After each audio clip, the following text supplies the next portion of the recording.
Ce discours du général Tiani, c'est le discours là que tous les Africains tiennent en ce moment.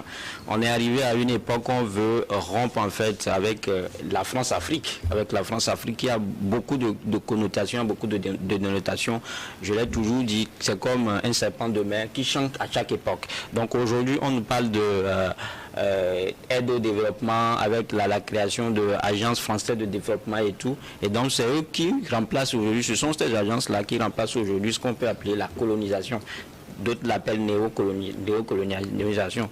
Donc le discours du général Tiani, c'est un discours mobilisateur, hein. C'est un discours qui fait la fierté de plus que tous les continents. Il a dit peut-être tout ce que les Africains sont en train de dire dans leurs chambres respectives actuellement. Et donc vous avez bien fait de le souligner que le Niger n'a pas eu l'occasion de se prononcer à la tribune des Nations Unies. Ça veut dire que nos difficultés ou bien les difficultés africaines, on n'a pas besoin forcément d'aller devant les Occidentaux que nous combattons, que nous pensons qu'ils sont là pour nous aimer, mais plutôt qui constituent pour nous nos ennemis premiers. C'est-à-dire qu'on a nos médias, on peut communiquer par là. Et je pense que le canal choisi par le général prouve aujourd'hui que l'Afrique est capable de quelque chose. La preuve, il a accordé l'interview. Et ce qui est significatif aussi, c'est dans une langue locale.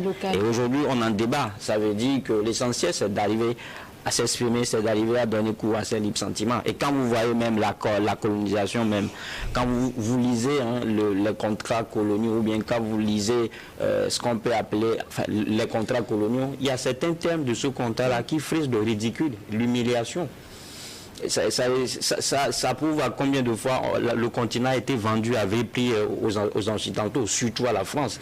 C'est-à-dire que je ne comprends pas quel est ce commerce-là que vous faites et que c'est le client qui fixe le prix de la marchandise. On parlait tout à l'heure du uranium. Depuis fort longtemps, c'est la France qui fixe le prix de l'achat de l'uranium. Ça veut dire qu'il y a problème. Ça veut dire que cet accord ne profite guère aux Africains. Et donc ça ici aujourd'hui, le général Tiani fait de telles déclarations et qu'il appuie et qu'il dit qu'il y a d'autres acteurs qui sont là, qui sont prêts à les aider. Je pense qu'on ne peut que le soutenir. Et donc je pense que il vient de lancer le pavé dans la main. On ne peut qu'encourager les autres pays à le suivre. Maintenant, les accords, je le disais tout à l'heure, si vous voulez, j'ai en face de moi ce qu'on appelle les 11 accords secrets entre la France et l'Afrique.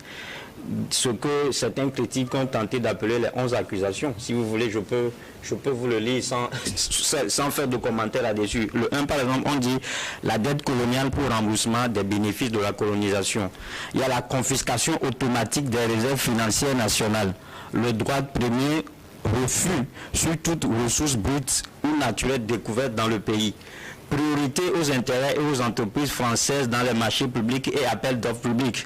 Droit exclusif de fournir des équipements militaires, de former des officiers militaires des colonies.